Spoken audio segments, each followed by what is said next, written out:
இன்று உலகம் முழுவதும் பெண்களால் போற்றி பாதுகாக்கப்படுகின்ற பெண்களின் வேத நூலாகவே கருதப்படுகின்ற செகண்ட் செக்ஸ் என்ற நூல் வருவதற்கு 20 ஆண்டுகளுக்கு முன்னதாகவே பெண் ஏன் அடிமையானாள் என்ற நூலை எழுதியவர் தந்தை பெரியார்.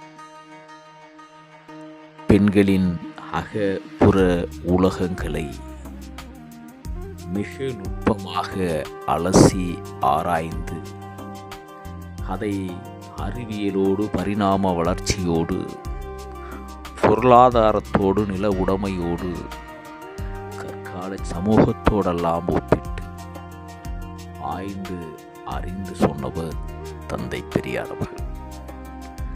பெரியாரின் சீர்திருத்தங்கள் தமிழ் மண்ணில் மிகப்பெரிய மாற்றங்களை ஏற்படுத்தி இருக்கின்றன. பெரியார் என்ற ஆகிருதி இந்த தமிழ் மண்ணில் தோன்றியிருக்காவிட்டால் இன்றும் இந்தியாவில் அடிமைப்பட்டு கிடக்கின்ற, விழிப்புணர்வற்று கிடக்கின்ற, சுய அறிவு ஏதுமற்று ஒரு ஆட்டு மந்தைகள் போல மாட்டு மந்தைகள் போல வாழ்ந்து கொண்டிருக்கின்ற பிற மாநில மக்களைப் போலவே இந்த தமிழ் மண்ணும் அறியாமையாலும் மூட பழக்க வழக்கங்களாலும் எவ்விதமான முயற்சிகளும் அற்று ஒரு புழுக்களின் கூடாரமாகவே இருந்திருக்கும் என்றால் அதற்கு மறுப்பு ஏதும் இருக்கப் போவதில்லை. யார் இந்த தந்தை பெரியார்?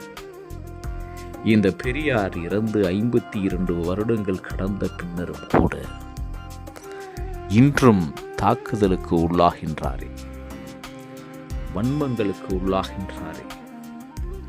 பெரியாரை அடித்து நொறுக்காமல் விடமாட்டேன்.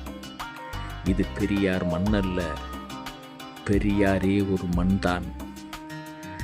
இந்த திராவிட கூடாரத்தை, அதிலும் பழமை வாய்ந்த துருப்பிடித்து போன இந்த திராவிட கோட்டையை பிராமண கடப்பாறை கொண்டு தகர்க்காமல் விடமாட்டேன் என்றெல்லாம் ஏசுகின்ற அளவிற்கு, தூற்றுகின்ற அளவிற்கு இந்த பெரியார் மூலசக்தியாக இருப்பதின் காரணம் என்ன, விந்தை என்ன என்று ஆயிரம் கேள்விகள் என்று இளைய தலைமுறையினரிடையே துருத்தி கொண்டே இருப்பதை நாம் பார்க்கிறோம்.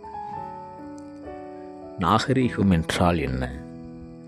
அதிலும் நவநாகரீகம் என்றால் என்ன? உடைகளை மிக உயர்ந்த வாசனை திரவியங்களை பூசிக்கொண்டு அணிந்து கொண்டு தெரிவதுதான் நவநாகரிகமா? அல்லது குடிசை வீட்டில் இல்லாமல் ஒரு மாடி வீட்டில் இருப்பது நாகரிகமா? அல்லது சைக்கிளில் பயணிக்காமல் ஒரு உயர்தர காரில் பயணிப்பது நாகரிகமா? எது நாகரிகம்? நுனிநாக்கில் ஆங்கிலம் பேசிக்கொண்டு திரிவதுதான் நாகரிகமா? நாகரிகங்கள் இன்று ஒரு வகைமைக்குள் அகப்படாமல் பல்வேறு வடிவங்களாக நிலைத்த தன்மையற்றதாக அது நீர்த்து போயிருக்கின்றன. பெரியாரின் பண்பு என்பது, பெரியாரின் தரப்பு என்பது, நாகரீகம் என்பது முற்றிலும் அன்பு சார்ந்தது, அது பண்பு சார்ந்தது, அது சுயமரியாதை சார்ந்தது, தன்மானம் சார்ந்தது என்ற வகைமைக்குள் பெரியார் அதை அடைத்து பார்க்கிறார்.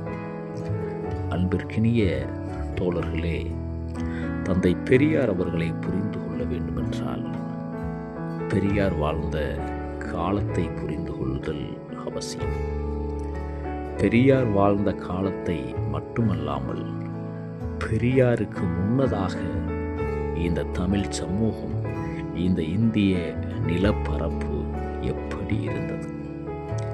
மேலை நாடுகள், அண்டை நாடுகள் என்று சொல்லக்கூடிய பிற நாடுகளின் பண்பாடு, கலாச்சாரம், பழக்க வழக்கங்கள் எப்படி இருந்தது? பிற நாடுகளுக்கும் இந்திய சூழலுக்கும், குறிப்பாக இந்தியாவில் உள்ள பிற மாநிலங்களுக்கும் தமிழ்நாட்டிற்கும் என்ன விதமான மாறுபாடுகள் வேறுபாடுகள் இருந்தது என்பதையெல்லாம் நாம் ஆழ்ந்து சிந்தித்து பார்ப்பதன் மூலம்தான் பெரியாரின் இருப்பு என்ன விதமான மாற்றங்களை இந்த தமிழ் மண்ணில் உருவாக்கி இருக்கிறது, பெரியார் எவ்வாறெல்லாம் நமக்கு பயன்பட்டிருக்கிறார், பெரியாரெல்லாம் என்னவெல்லாம் இங்கு முடிந்திருக்கிறது, மாற்றம் கண்டிருக்கிறது என்பதை நாம் அறுதியிட்டு பார்க்க முடியும். அன்பிற்கினிய தோழர்களே, இந்த காலம் எப்போதும் ஒரே மாதிரியாக இருந்ததில்லை. கால நகர்வில்தான் ஒவ்வொரு மாற்றங்களும் ஒரு தளிராக துளிராக உருவாகி துளி துளியாக அது கடலென பெறும், புயலென பெறும், மலையென உருமாறுகின்றது.